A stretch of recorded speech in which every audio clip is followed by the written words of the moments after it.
তোমরা সবাই জানো আমি কাড়া খাই। তো কাড়া আমি কি কি দিয়ে বানাই দেখো। লবঙ্গ, দারুচিনি, জিরা, পুদিনা পাতা, জোয়ান, মৌরি, লেবু, এগুলো শুধু আমি খাই। এই 1 গ্লাস জলে ফুটাবো, ফুটিয়ে হাফ গ্লাস হয়ে গেলে ছেঁকে খেয়ে নেব। এগুলো আমি খাই ভাত খেয়ে দিয়ে দিনে একবার, রাতে খাই।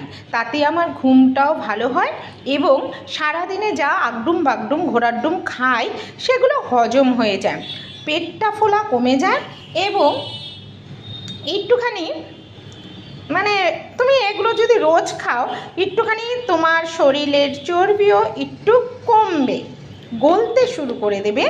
অনেকে বলে, আমি প্রমাণ পাইনি কারণ আমি মোটাই রয়েছি, কিন্তু আমি এগুলো খাই শুদ্ধ আমার পেট ফোলা কমার জন্য।